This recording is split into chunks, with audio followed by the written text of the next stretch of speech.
into a gym or challenge a professional fighter into a fight and win. I don't even know why people still question these things. You know, it's like, oh, there are no rules. There are no rules in the street. There are no referees. There are no padding. There's no protective gear. Of course not. You know why in a controlled, competitive environment are these things? Exactly for that. So these two dudes cannot kill each other. You take all that away from a fighter, all these rules, all the referees, all the protective gears and everything, he's gonna go berserk on that guy. In a controlled environment, these guys are way too dangerous. Imagine them without rules.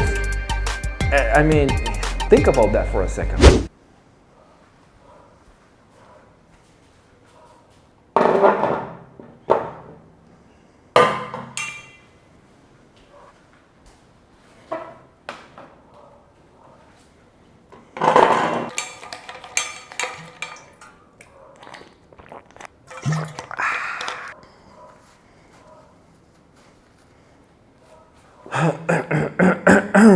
Hello everybody, welcome back to the channel. My name is Axel, and in today's video we're gonna break down something very important that I've been wanting to talk about for a very long time, and that is who wins in a fight?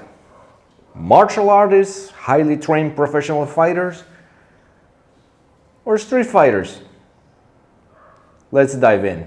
When it comes down to real confrontations, martial artists will always, almost 100% time of the time, will have the upper hand, will have the advantage. Why? Because they're trained fighters, okay? They're not superhuman, they're not out of this world or anything, they're just trained to fight. All the aspect of fighting, you know, and it's totally insane to believe that some drunk guy in a bar can beat up a highly trained fighter. It's like me going over to Luka Doncic and tell him, hey, you fat, big, slow dude, there's no rules in street ball. I can beat you up easily. You know, let's play. No, he's gonna smoke me because he's a professional basketball player. You understand where I'm going with this? Good. Okay, so far so good. Let's roll. One of the many aspects of the street fighter is that they rely on aggression. They rely on aggression and they just want to go bah, bah, bah, bah, bah, bah, bah. And you know, that's good, but this is not that good because that's a liability. That's what fighters who are trained is the first thing. When this guy's gonna get tired, oh, he's like overly aggressive, he's gonna get tired soon, so I'm just gonna block everything out and wait until you get tired. And that's when the real fight starts. So you're done? You're done? Okay, now I'll go. See what I'm saying? So what I'm going with this is that professional fighters, martial artists rely on technique, precision, speed, control. Street fighter is pure aggression, adrenaline, you know, the heat of the moment. Professional fighters and martial artists alike, they don't just practice punches and kicks. They spar, we test, we go over and over, repetition, like 3 to 4 times weekly, sometimes every day, to test these techniques, to test these punches, blocks, kicks, everything, you know, and it is almost impossible for a real average Joe, drunk in a bar or just walking around, to just go into a gym or challenge a professional fighter into a fight and win. It's not gonna happen because, again, he's highly trained. One thing very important that martial artists and fighters train is control, durability, and conditioning, which means they will control the fight, they will know how to control the fight, they have great conditioning so they won't get tired, and they have durability, meaning that you can hit as hard as you can try to hurt him as bad as hard as you want, and the fighter, professional fighter, will just stand there and take it, because that's another thing that they practice. That's another thing when I was competing, practice standing there and get hit, you know, to know how this feels like, to learn how to assimilate those punches and kicks. And the body get used to it, get used to the punish, and then act accordingly. We know how to take a punch, you know how to take a hit, you know, we know distance, we know control, we know all these things.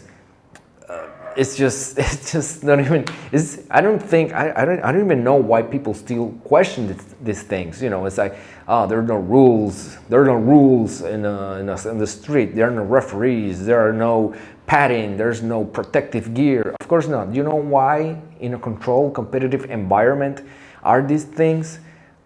Exactly for that. So these two dudes cannot kill each other, because once a referee sees that the other got hurt, hey, I gotta stop this. So in the streets, you take all that away from a fighter, all these rules, all the referees, all the protective gears and everything. He's gonna go berserk on that guy. And trust me, when you fight in a controlled environment, you know you can go on further. You know you can hit harder. You know you can do all these things that you're not allowed to. So in the streets, against a guy challenging you, I mean, do you think that you put, I don't know, Sean Strickland or Alex Pereira in a situation where there are no referees fighting for their life? They're gonna go beast mode on anyone. They're gonna go 100%. In a controlled environment, these guys are way too dangerous. Imagine them without rules. I mean, think about that for a second, okay? It's insane. Probably seen all these videos about real people challenging martial artists. It never goes well to them. And you see the exact same pattern. The fighter waits until the guy gets out, and they go in for the attack. It's the same pattern. And they go easy. They go easy on them. They go really easy. Once they smell blood, once they see this guy got nothing, then they move on and they just start hitting just a bit harder, and the guy drops, because it's not the same thing. These are my glasses, by the way. So yeah, it's just, all right.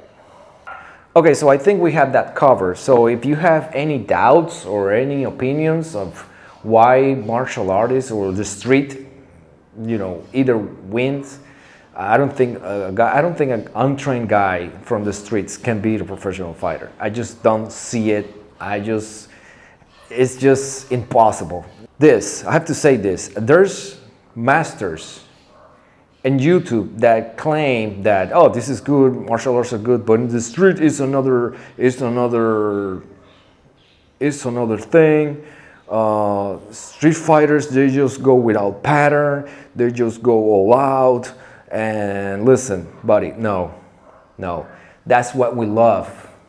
Out of pattern, out of, you know, guys swinging haymakers all over the place. We love that. That's like, those are the easiest guys to beat. You know what I'm saying? So look online. I haven't seen any example of an untrained person beating up a highly trained person. Or for that matter, I've seen videos saying that this guy had been training in this gym for 3 months.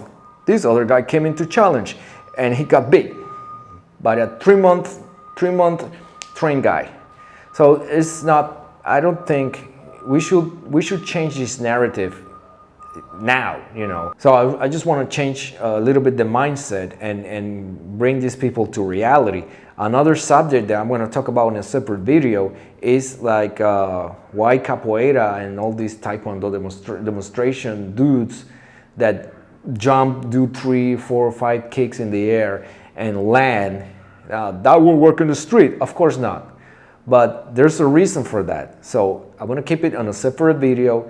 And if you like this one, if you agree with me, hit the like button, subscribe to the channel. Let me know in the comment section what you think. If a street fighter, drunk bar guy, average Joe can beat up Sean Strickland or Alex Pereira or Conor McGregor or I don't know. So that's it for the video. And there you have it. Now go and have fun.